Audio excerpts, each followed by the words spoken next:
All right, I wanted to take just a few minutes to go over a sample research paper with you so that you feel confident as you're moving into this week where you are forming your outline and you are writing your rough draft of your paper. So I just want to take just a few minutes to go over this with you. Okay, so you'll notice first and foremost that the paper is in MLA format. We have our last name and page number. This says sample paper, but you would just put your name first and last there, obviously, then my name, then the course. This was a Comp 2 paper, but it works well for this class as well, and then the date that it's due. And then we have a title that isn't just research paper. This paper is the paper that goes with the annotated bibliography that you guys saw last week as you were preparing for your annotated bibliography in the video that I made for you. Then I thought it would be a good idea to have the two complementary pieces work together. What you'll notice here is in the annotated bibliography, it starts with providing your research question, right? Well, your paper is really meant to answer that research question. So you're never really going to write out that research question in your actual paper. So let's look and see what she does. Here's her introductory paragraph. She says, Benjamin Franklin once said, nothing is certain except death and taxes. Eventually, every person will have to grieve for someone they love. It could be a grandparent, a parent, a spouse, or a child. Grief is universal. Whatever form it takes, it is real and raw for everyone who experiences it. Anthropologists have studied many cultures across the world. Every study comes up with the same findings. In whatever society or culture that is being observed, those that have lost a loved one always attempt to somehow regain the loved one. There's also a spiritual belief in an afterlife where people expect to someday be reunited with a loved one. The two terms that are used frequently around the death of a loved one are bereavement and grieving. Bereavement covers everything surrounding and leading up to the death of a loved one. It can be anticipation, death, and subsequent adjustment to living following the death of a loved one. Grief, on the other hand, refers to the more specific, complex set of cognitive, emotional, and social difficulties that follow the death of a loved one. Age and circumstances can have an influence on the way people grieve. For example, those that lose a child to suicide grieve more intensely than those that lose a spouse late in life. Grief can take many faces and shapes. It can take the form of a man who throws himself into his work after losing a child. It could be the widow who isolates herself from society and grieves all alone, or the child who loses a parent and acts out at school. Gender, circumstances, and age affect the way people grieve. Okay, so a couple of things to note here. First, her paragraph starts really broad. She's talking about grief, but she's talking about it more generally. And then she provides some researched background. You don't have to include your background in your introductory paragraph this much that she has, but this is a nice way to kind of set the scene for her in this particular paper. And then she concludes with her thesis. And it's a kind of multi-sentence thesis. It all kind of works together. Basically from the place where she says grief can take many faces and shapes to the end of the paragraph really works as a thesis. I would have liked for this to have been worded in fewer sentences and maybe a little more succinctly, but overall it works. You may remember from the annotated bibliography, her research question was, how do gender, circumstance, and age affect the way people grieve? Here, she's just making the case that it does. So her thesis is really answering that research question, and we're going to see her prove to us that these things do, in fact, affect the way people grieve. Now she's going to get into the particulars. So here's what her first body paragraph says. Everyone at some point will grieve. It is part of the human experience, and it happens in stages. In her book, The Year of Magical Thinking, Joan Didion perfectly describes grief. She writes, people who have recently lost someone have a certain look, recognizable maybe only to those who have seen the look on their own faces. It is the look of someone who walks from the ophthalmologist's office into the bright daylight with dilated eyes. Grief can present itself differently to everyone. However, our experiences are rarely linear. It has been identified that people grieve in stages. There are 5 stages that are observed. They are denial, anger, bargaining, depression, and acceptance. However, people may not experience the stages of grief in this order because everyone is different. Eventually, people will experience at least one of these stages. Denial is the first stage that many experience. A person might have a hard time wrapping their mind around the tragedy that occurs.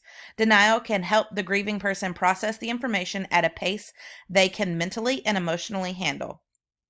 Anger is the second stage of grief. Not everyone who grieves experiences this emotion second. For example, no, for some people, anger may be the first reaction. Anger is a natural reaction to the death of a loved one. A person may feel anger for many reasons. It could be they feel cheated, that their time with their family member was cut short, or even anger toward healthcare workers who could not save their loved one. Anger is a healthy emotion because it means the person is bridging the gap between the numb state of denial and the path of healing. The bargaining stage of grief is challenging. At this point, the survivor is asking themselves questions such as what could they have done to stop it from happening? The person would give anything for just one more day. They might even begin to place blame either on themselves or others for what happened. Bargaining keeps those who are grieving reliving the past and eventually leads to the fourth stage of depression. Depression is a normal and natural part of losing a loved one. The person finally accepts that the loved one is not coming back. Depression can have powerful mental and physical effects on the body. Depression will eventually subside, but if it goes on for too long, the person may need to seek professional help. The last stage is acceptance. The person fully realizes that the loved one is not coming back. They start to move on with their lives. This can come with feelings of guilt as they start to live and enjoy life. Their life will never be the same and will always be different, but life will take on a new normal. Okay, so what we see in this paragraph is more of that background, really breaking down what grief looks like, what it is, and how people process it. So more of that background stage of your classical argument structure. That I provided a link for you last week or the week before when you started this project. Okay, also a couple of things to point out. Notice that there are in-text citations when she is quoting, as well as when she is simply paraphrasing and summarizing sources. Per MLA, you must use in-text citations when quoting, paraphrasing, and summarizing. If you don't, it could be considered plagiarism. This project, your research project, is the place where you really show you understand MLA and how it works. Part of the critical parts of MLA is really understanding how to cite in text or with your and in your works cited page. Notice that when there's an author, the author's last name is used. Had there been page numbers, a page number would have accompanied that. But if there aren't if there isn't an author's last name or page numbers, then you use an abbreviated title. If you run into any other circumstances and you're not sure what to do, just shoot me an email. I'm happy to tell you, okay? All right, so now we're going to get into the section of the paper where she's going to start presenting her arguments about how people deal with grief. So this is where she starts. Research affirms that men and women grieve differently. Okay, so if we go back to her thesis, when she gets to those final points, she says gender is one of her things she's going to talk about. So here she is talking about gender. In an article by J. Scott Jansen, a licensed clinical social worker, he looks at the way men grieve and why. He found in his research that the male grieving pattern is influenced not only by genetics, but also by environment and society as a whole. Men throughout their lives are taught what acceptable social behavior is. Jansen quotes psychologist Judith Stillion regarding the different messages boys and girls receive throughout childhood. Stillion proposes that boys receive 4 fundamental messages about what it means to be a man and what constitutes proper male behavior. Stillion goes on to tell the reader that what these 4 messages are. They are that men must be strong and not show vulnerability. A man must be in control of a situation and not ask for help. A man must protect and keep his loved ones safe.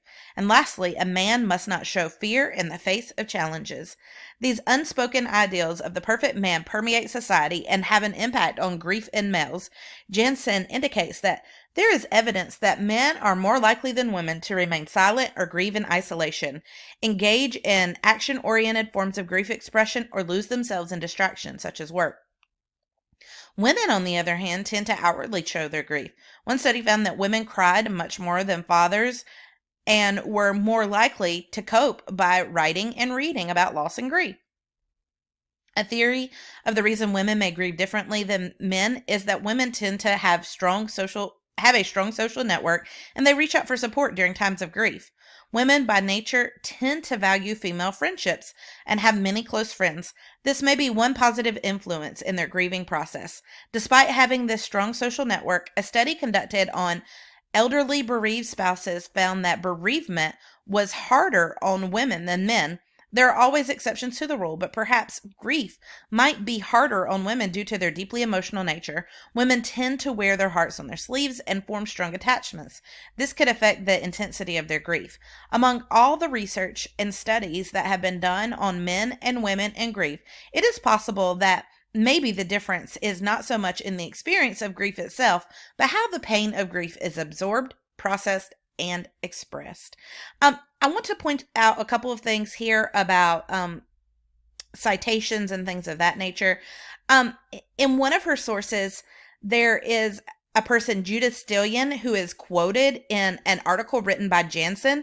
So we have that quote, and then to show that it's a quote from Jansen's article that's on the works cited page, it says QTD, which is an abbreviation for quoted in Jansen. And this tells us that the quote comes from one of the sources on the works cited page. Stillion is not on the works cited page, so without that QTD in Jansen, we might be confused. Additionally, we have a source that has two authors. If you have two authors, you're going to list them in the order that they show up on the byline. So when it says by Shay Faulkner and John Snow, you would say Faulkner and Snow 36, and that would be your page number. So Versailles and McDowell 54. That's your page number. This source down here, Worden 64, has that page number. I talked about that earlier. When there is a page number, you use the page number. All right, let's look at the next point. This one says the age of a person has an impact on the way people feel grief. Children act very differently from adults upon learning about the death of someone close. A child can be playing with friends or toys just after learning of the death of someone they love. This emotional numbness can be a way of protecting their feelings from the deep emotional hurt they may be experiencing. Children also tend to act out while grieving. It's hard for them to make sense of all the different emotions they may be feeling, and children may have temper outbursts, become unusually loud, initiate fights, defy authority, or simply rebel against everyone. One of the hardest age periods to have to work through grief might be in adolescence. Adolescence is a turbulent time of change. Teenagers are undergoing major physical and psychological changes, and these only add to the stress of grieving. Teenagers also have great academic pressures on them. This is a time where the work to get accepted into a good college is paramount. Adolescents have to survive all the pressures on them from the academic world and social pressures, all the while surviving the death of a loved one. Teenagers should not be expected to grieve as adults do. They still undoubtedly depend on those relationships around them for emotional support. Teenagers should be treated as any child grieving would, with love and understanding. In stark contrast to the adolescent years are those of the elderly. A study done on the population of New Zealanders ranging from 71 to 90 years of age were asked about their grief experiences as an older adult. Those who participated in the study cited a combination of being older and previous life experience as factors that had enabled them to cope with these largely expected events. Senior citizens have a lot of life experience under their belt, and this life experience seems to help them cope with losing loved ones. Many of the older generation just understand that death is a part of life and view it as both a natural and expected event. As senior citizens get older, it becomes almost the norm to see those friends and loved ones die. This attitude of acceptance helps the older generation grieve. So in this paragraph, we're really looking at age and how age affects the way a person grieves. She talks about children, adolescents, and the elderly. In all three of these situations, we see that there's a very different grieving process. Now one thing to show you here. She does use quotes from the source by Bellamy. And notice it says Bellamy et al. 96. The ETAL period is what you use when you have three authors or more. So if you have two authors, you use both last names. With three or more, you use the first last name listed, then the phrase et al, period. And that basically says Bellamy and the others. So that's what you will do in that situation. The circumstances of death have a significant effect on how people grieve. The attachment to the deceased will play a big role in the grief process. A spouse who is killed suddenly in a car accident will be grieved differently than a grandparent who dies naturally. The nature of the attachment to the deceased will also be a mediator in how strong the grief response is, since the intensity of grief is determined by the intensity of love. The circumstances of how the person died will also have a great impact. Sudden deaths are reacted to much more strongly than a person who dies after a terminal illness. Certain types of death, like suicide and the death of a child, elicit a much stronger grief response.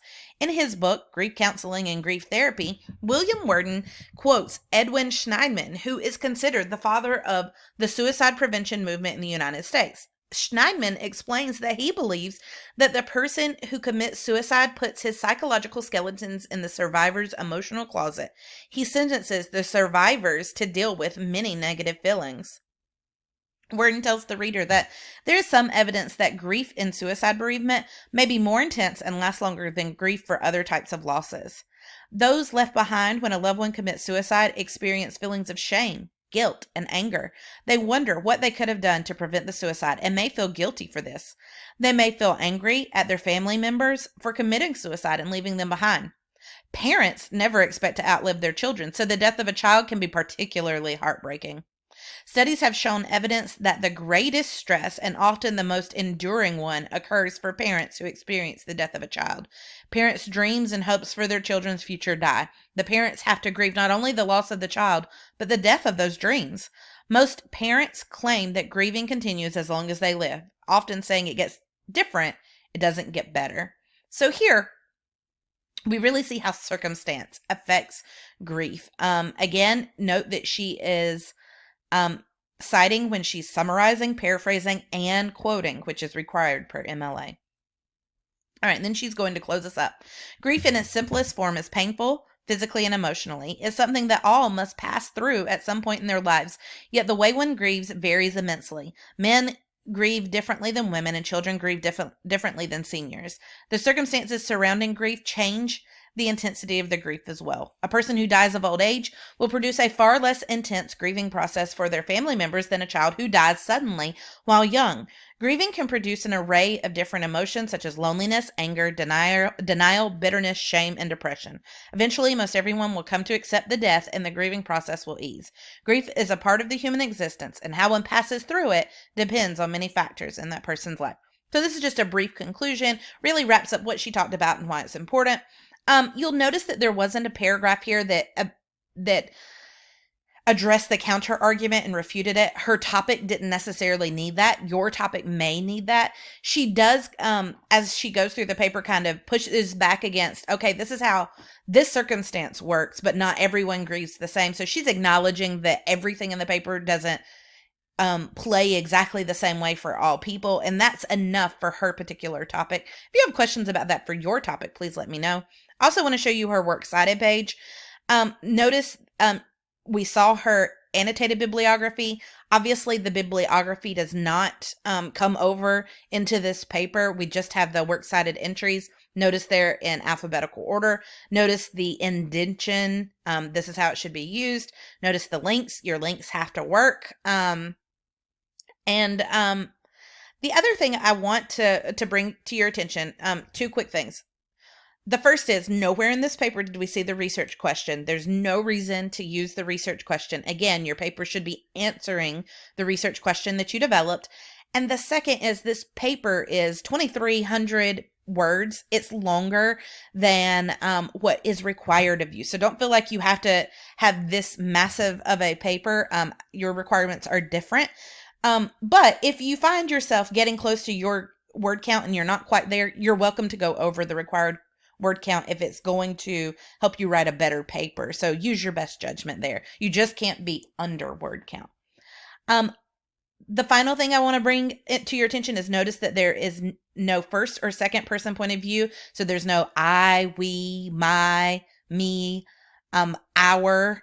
There's no second person you, your. It's all in the he, she, it, they, third person point of view. That is a requirement for this paper. So I encourage you strongly to make sure that you are maintaining that. I hope this helps. And if you have any questions, let me know.